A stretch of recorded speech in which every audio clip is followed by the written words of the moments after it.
나를 이스마일이라 부르라. 몇 년 전 지갑에는 돈이 다 떨어져가고 육지에는 딱히 흥미로운 일도 없어.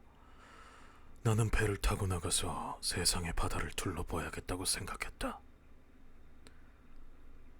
이것이 바로 내가 우울함을 떨쳐내고 몸 안에 정체된 피를 순환시키는 방식이다. 이번 저리가 점점 험악해지는 것을 느낄 때, 영혼이 가랑비 내리는 축축한 시비를처럼 변할 때, 나도 모르게 장의사 앞에 멈춰 선다거나 장례응례를 마주칠 때마다 뒤쫓아갈 때,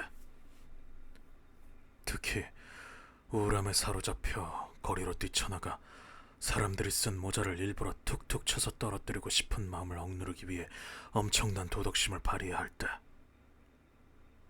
그럴 때마다 나는 최대한 빨리 바다로 나가야겠다고 생각한다. 이 방법이 내게는 권총과 총알을 대신한다. 고대 로마의 카토는 철학적인 문장을 읊으며 칼 위에 몸을 던졌다지만 나는 조용히 배에 오른다. 놀랄 일이 아니다. 정도의 차이는 있겠지만 바다를 아는 자라면 누구나 언젠가는 바다에 대해 나와 같은 비슷한 감정을 품게 될 테니까. 당신들의 도시 맨해튼 섬은 인도의 섬들이 산호초에 둘러싸인 것처럼 부두에 둘러싸여 있고 사방에서 무역의 파도가 넘실거린다. 오른쪽으로 가든 왼쪽으로 가든 모든 길은 바다로 이어진다. 시내의 끝자락에는 포대가 있는데 그곳의 웅장한 방파제는 파도에 싣기고 몇 시간 전만 해도 육지에서 보이지 않던 곳에서 불어온 바람이 서늘하게 몰아친다. 그곳에 서서 바다를 바라보는 사람들을 보라. 꿈결 같은 안식일 오후에 이 도시를 한번 둘러보라. 콜리어스 곳에서 코엔티스 선착장까지, 다시 그곳에서 화이트홀을 지나 북쪽을 향해 걸어보라. 무엇이 보이는가? 초소에 배치된 입 다문 보초병처럼 수천 명의 사람들이 바다에 대한 몽상에 잠긴 채 시내 곳곳에 서 있다. 말뚝에 기댄 사람, 부두 끄트머리에 앉은 사람, 중국에서 온 배의 배짠 너머를 보는 사람, 바다를 좀 더 잘 보려고 사쿠 위에 높이 올라간 사람 등 각양각색이지만 그들은 모두 육지 사람들이다. 평일에 그들은 벽에 회반죽을 바른 목조 건물 안에 갇혀 지낸다. 계산대에 매여 있거나 의자에서 꼼짝 못하거나 책상에 붙들려 있다. 대체 어찌된 일인가? 푸른 들판이 갑자기 사라지기라도 했단 말인가? 여기서 그들은 도대체 무엇을 하고 있는가? 하지만 보라, 더 많은 사람이 바다에 뛰어들기라도 할 것처럼 곧장 이곳으로 오고 있다. 이상한 일이다. 육지의 끝자락에 서지 않고서는 도저히 만족할 수 없는 모양이다. 저기 창고 그늘 아래서 어슬렁거리는 것만으로도 성에 차지 않는 모양이다. 정말 그렇다.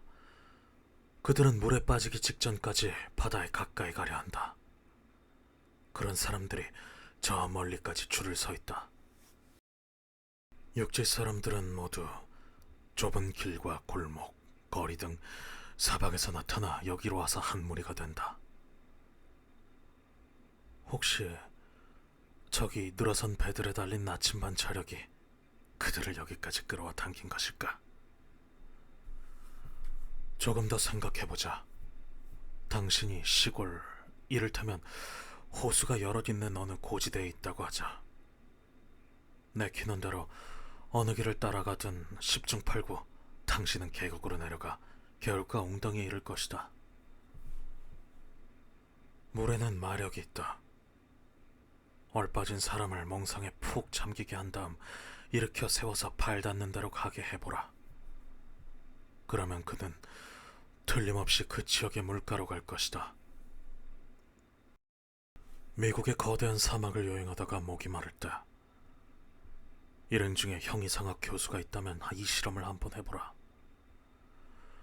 누구나 알다시피 명성과 물은 서로 영원토록 맺어진 관계다. 여기 화가가 한 사람 있다. 그는 세이코 계곡의 풍경 중에서도 가장 몽환적이고 은밀하고 고요한 데다가 매혹적이며 낭만적인 풍경을 당신에게 그려주고 싶어 한다. 그렇다면 그는 무엇을 주된 소재로 삼을까? 그림 속의 나무들은 은둔자나 십자가상이 들어앉아 있기라도 한 것처럼 속이 텅 비어 있다. 이곳에는 존이 잠들어 있고 저곳에는 소들이 잠들어 있다. 저 너머 오두막에서는 나른한 연기가 피어오른다. 멀리 깊은 산림지로 구불구불 뻗어나간 미로 같은 길은 첩첩이 이어진 산마루로 이어지고 산비탈은 푸른빛에 감싸있다. 하지만 그림이 아무리 황홀하게 전개되어도 또 소나무가 이파리를 양치기의 머리 위로 한숨처럼 떨어뜨려도 양치기가 자기 앞에 마법 같은 개울을 응시하지 않는다면 그 모든 풍경은 아무 소용없어진다. 6월의 대초원을 찾아가 보라. 무릎까지 올라오는 참나리가 수십 킬로미터 펼쳐져 있어도 뭔가 부족하게 느껴지는 한 가지 매력은 무엇일까? 바로 물이다. 그곳에는 물이 한 방울도 없다. 나이아가라가 거대한 모래폭포에 지나지 않다면 누가 그것을 구경하려고 수천 킬로미터를 여행하겠는가?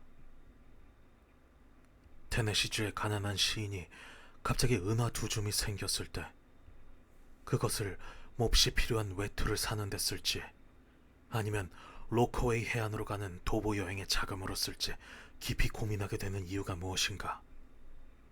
늠름하고 건강한 신체에 늠름하고 건강한 정신이 깃든 청년이라면 대부분 언젠가 바다에 가게 되기를 열망하는 것은 왜일까?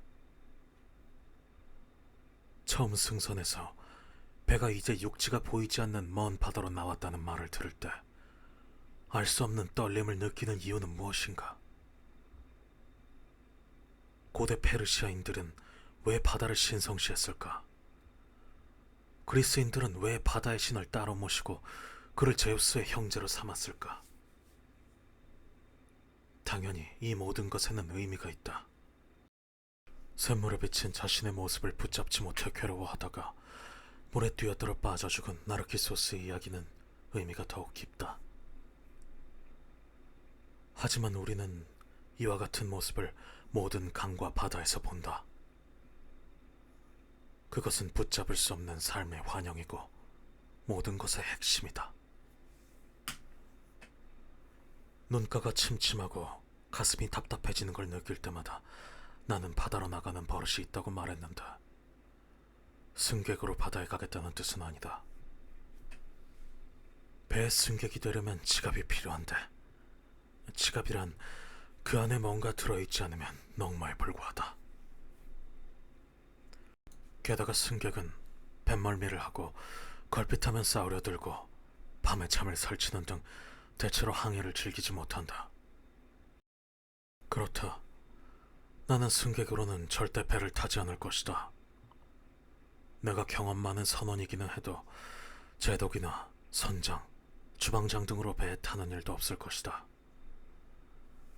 직책에 따르는 영예와 특별 대우는 그런 자리를 좋아하는 사람들에게 돌리겠다. 나는 어떤 종류가 되었든 간에 명예롭고 존경할 만한 노고와 시련과 고생은 딱 질색이다. 범선, 바크, 브리그, 스쿠너 등을 관리하는 것은 고사하고 내 몸 하나 건사하기도 벅차다. 주방장에 대해 말하자면 그 자리가 배에서 가장 중요한 직책이기 때문에 간부선원 대접을 받는다는 것은 인정한다. 하지만 닭고기를 굽는 일은 영 내키지 않는다. 물론 일단 굽고 조심스레 버터를 바른 다음 적절히 소금과 후추를 친 닭고기 구이에 대해 나보다 더 경건까지는 아니어도 경의를 표하는 사람은 없을 것이다. 거대한 화덕 같은 피라미드에서 따오기와 하마의 미라가 발견된 것은 고대 이집트인들이 따오기구이와 하마구이를 우상 숭배하듯이 열렬히 사랑했기 때문이다. 요리는 그처럼 중요하다. 여하튼 바다의 뜻을 두었다는 것은 돛대 바로 앞에 서거나 앞간판 선실로 달려 내려가거나 주돛대 꼭대기에 올라가는 일반 선원으로 바다에 나가려는 것이다. 일반 선원이 되면 이런저런 명령을 받고 5월 들판의 메뚜기처럼 이 돛대에서 저 돛대로 뛰어다녀야 하는 것이 사실이다. 이런 일은 처음에는 꽤 힘들다. 자존심이 상하기도 한다. 특히 육지에서 저명하고 유서 깊은 가문, 이를테면 벤 랜슬러나 랜돌프, 하르드카노트 출신이라면 더욱 그럴 것이다. 다르단지에 손을 담가야 하는 일반 선원이 되기 전까지 시골 학교에서 덩치 큰 학생들도 벌벌 떠는 호랑이 선생 노릇을 했던 사람이라면 자존심이 이만저만 상하는 게 아닐 것이다. 장담하건대 선생에서 선원으로 전업하는 것은 엄청난 변화다. 씩 웃으며 이런 일을 견뎌내려면 세네카와 스토아 학파의 가르침을 한 사발 진하게 다려 마셔야 한다. 하지만 이런 고통도 시간이 흐르면 점차 무뎌진다. 늙고 고약한 선장이 내게 빗자루를 들고 가판을 쓸라 명령한들 그것이 뭐 그리 대수인가? 이런 치욕을 신약 성경이라는 저울에 달면 무게가 얼마나 나갈까? 노선장의 명령을 순순히 따랐다고 해서 대천사 가브리엘이 나를 우습게 볼 것이라고 생각하지 않는다. 세상에서 노예가 아닌 자가 어디 있는가? 있다면 나와보라. 노선장이 아무리 모질게 명령을 내리고 아무리 쥐어박아도 모든 게 괜찮다는 것을 나는 안다. 다른 사람들도 이런저런 방식으로 육체적으로든 정신적으로든 똑같은 대접을 받고 있다. 쥐어박고 때리는 일이 어디서든 보편적으로 벌어지고 있으므로 모두가 서로의 어깨를 어루만지고 위로하며 참아야 한다. 다시 말하지만 나는 언제나 선원으로 바다에 나간다. 선원은 반드시 수고한 대가를 받을 수 있기 때문이다. 승객이 돈을 한 푼이라도 받았다는 이야기는 들어본 적이 없다. 반대로 승객은 반드시 대가를 지불해야 한다.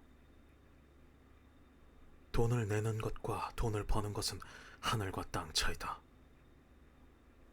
돈을 내는 것 혹은 대가를 치르는 것은 과수원의 두 도둑이 우리에게 남긴 가장 기분 나쁜 징벌일 것이다.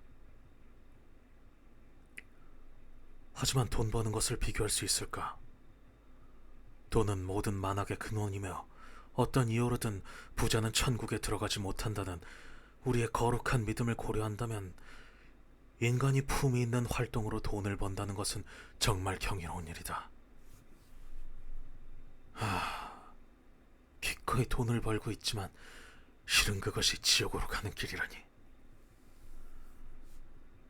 마지막으로 내가 항상 선원으로 바다에 나가는 것은 운동이 건강에 좋고 앞간판에서 맑은 공기를 마실 수 있기 때문이다. 육지에서도 그렇듯이 바람은 뱃고물보다 뱃머리에서 불어오는 것이 일반적이어서 보통 뱃고물 갑판에 있는 선장은 앞갑판 선원들의 숨을 거쳐온 공기를 마시게 된다. 선장은 신선한 공기를 마시고 있다고 생각하겠지만 실은 그렇지 않다. 마찬가지로 다른 많은 경우에도 일반 대중이 지도자를 이끌어가지만 지도자는 그런 사실을 잘 의식하지 못한다. 그런데 상선 선원으로 여러 차례 바다 냄새를 맡아본 내가 왜 이제 와서 포경선에 발을 들이기로 한 것일까? 이 질문에는 운명의 경찰관들이 누구보다 적절히 대답할 수 있을 것이다. 그들은 눈에 보이지는 않지만 나를 끊임없이 감시하고 미행하고 있으며 설명할 수 없는 방식으로 영향력을 행사한다. 내가 고래잡이 항해에 나선 것은 틀림없이 신의 섭리를 따라 아주 오래전에 예정된 원대한 계획의 일부일 것이다.